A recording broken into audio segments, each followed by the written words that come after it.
Assalamualaikum warahmatullahi wabarakatuh. Salam sejahtera untuk kita semua. Perkenalkan, nama saya Nita Juliana dari Fakultas Ekonomi Prodi Manajemen Universitas Putra. Adapun tujuan dari membuat video ini adalah untuk memenuhi salah satu tugas teori portofolio dan analisis investasi yang diampu oleh Bapak Dr. Gustin Juanda.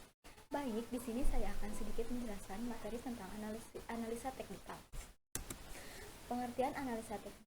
Analisa teknikal adalah usaha memprediksi arah harga data aktivitas pasar masa lalu yang pada umumnya digunakan untuk jual beli jangka pendek, bisa dalam hitungan menit tapi bisa juga dalam hitungan bulan.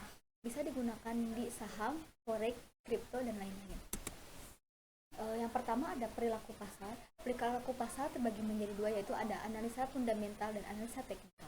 Analisa fundamental yaitu menganalisis kinerja perusahaan, sedangkan analisa teknikal yaitu menganalisis behavior para pelaku pasar. Caranya dengan melihat harga dan volume transaksi pasar dan mencari pola-pola atau pattern yang muncul. Yang kedua ada sejarah analisa teknikal. Yang pertama yaitu penggunaan candlestick berawal di Jepang tahun 1700-an.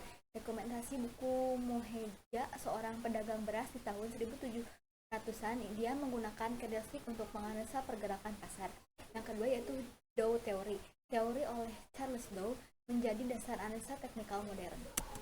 Lalu tiga konsep dasar analisa teknikal. Yang pertama yaitu the market discount everything.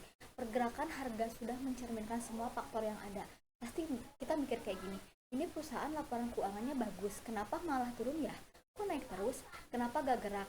Jadi di analisa teknikal kita harus sadar, kita itu tidak mungkin tahu segalanya tentang saham, tentang suatu perusahaan, dan tentang kondisi ekonomi. Kita harus anggap bahwa harga saham sudah mencerminkan segala kondisi yang ada. Efek berita, rumor, faktor fundamental. Kita juga harus fokus menganalisa harga saham. Yang kedua yaitu fresh move in trend, yaitu harga pergerakan mengikuti tren. Di analisa teknikal kita akan mencoba banyak mengidentifikasi tren. Lalu yang ketiga yaitu history repeat itself.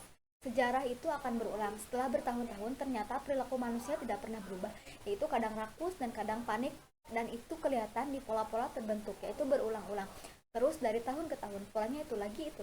Pola dan pattern ini yang akan kita gunakan untuk membaca arah pergerakan harga. Dalam analisa teknikal, harga saham kita bisa lihat dalam bentuk chart dan candlestick. Dalam analisa teknikal, harga saham akan kita lihat di chart. Ada dua akses atau sumbu. Jika horizontal adalah waktu dan yang vertikal adalah harga. Sumbu waktu bisa harian, mingguan, dan lain-lain. Harga akan ditampilkan dalam bentuk candlestick lilin. Tian candle akan menentukan 4 harga, yaitu yang pertama harga saham saat dibuka, yang kedua close yaitu harga terakhir saat pasar ditutup, yang ketiga itu high yaitu harga tertinggi di hari itu, yang terakhir itu low yaitu harga terendah di hari itu. Apa sih itu tren itu? Tren adalah kecenderungan arah pergerakan harga, bisa uptrend naik, downtrend turun, sideways yaitu tidak naik tidak turun. Dari tren itu ada tren besarnya yang disebut dengan major trend yaitu tren utama, dan minor trend yaitu tren kecil. Support dan resisten. Support dan resisten merupakan batasan psikologi yang terbentuk di pasar. Support dan resisten seperti tembok psikologi yang terbentuk secara natural di pasar. Saat support dan resisten ditembus, harga akan bergerak untuk mencari support dan resisten berikutnya. Dalam analisa teknikal, support dan resisten ini akan digunakan untuk mencari saat yang tepat untuk menjual dan membeli. Contoh pemakaian analisa teknikal untuk jual beli saham kita coba dengan saham Wijaya Karya Persero Tbk. Saat mulai menganalisa saham, usahakan untuk mulai dari time frame yang lebih jauh, misalnya weekly. Di sini kita ketahui adalah tren besarnya. Kalau di Wika kita bisa lihat bahwa sahamnya jatuh pada saat COVID, tapi sudah ada recovery. Kalau kita anggap ini ada support dan resisten, kita lihat bahwa sudah mulai terbentuk high dan low. Lalu di sini juga saya akan menjelaskan tentang trend line. Apa sih trend line itu? Trend line adalah secara sederhana adalah salah satu alat ukur untuk indikator yang dipakai oleh trader untuk melakukan analisa teknikal saham. Trend line memiliki peran penting bagi trader saham karena itu sering kali digunakan sebagai strategi ampuh untuk menganalisa saham suatu emiten. Arti lain dari trend line yaitu mengikuti arah tren pergerakan harga saham suatu saham. Pada umumnya ada 3 jenis tren. Yang pertama itu uptrend, tren naik. Yang kedua yaitu downtrend, tren turun. Yang ketiga itu sideways, cenderung datar. Di sini saya mengambil contoh yaitu pada perusahaan yang saya pilih yaitu subsektor dasar dan kimia pada perusahaan semen.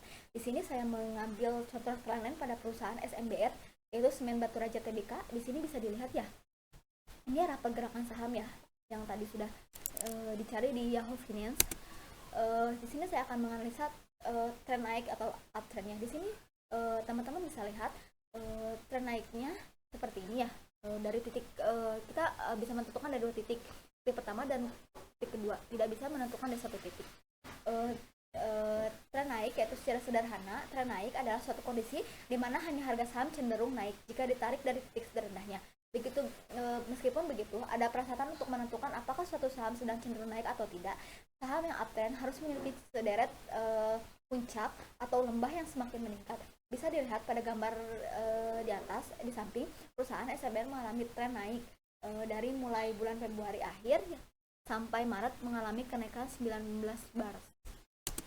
Lalu di sini ada tren turun atau downtrend. Di sini teman-teman juga bisa lihat ya, pada bulan April, pada awal pertengahan April, perusahaan SMBR mengalami penurunan pada bulan Mei. Di sini bisa dilihat dari dua titik ya. Suatu kondisi di mana harga saham memiliki kecenderungan turun. Meskipun begitu, ada persyaratan untuk menentukan apakah suatu saham sedang dalam kondisi turun atau naik. Persyaratannya yaitu saham downtrend harus memiliki sederet puncak atau lembah yang semakin rendah. Pada bulan April sampai dengan akhir Mei mengalami penurunan 34 bars dengan nilai 179,30 atau min 22,89% menurun. Tren datar atau sideways, di sini juga teman-teman bisa melihat ya. Tren datarnya seperti ini. Saya mengambil dua titik juga. Tren datar atau sideways secara sederhana ini merupakan suatu kondisi di mana pergerakan harga saham tidak seperti uptrend atau downtrend. Dengan kata lain, pergerakan sideways cenderung mendatar. Mendatar di sini bukan berarti garis lurus panjang, bukan seperti itu, tetapi memiliki sederet puncak atau lembah. Namun pergerakannya terlihat seperti datar, tidak naik dan tidak turun. Pada gambar perusahaan SMN mengalami sederet bulan Agustus sampai dengan Oktober. Bisa teman-teman lihat di sini ya. Mungkin hanya itu yang bisa saya sampaikan. Mohon maaf apabila banyak kekurangan. Assalamualaikum warahmatullahi wabarakatuh.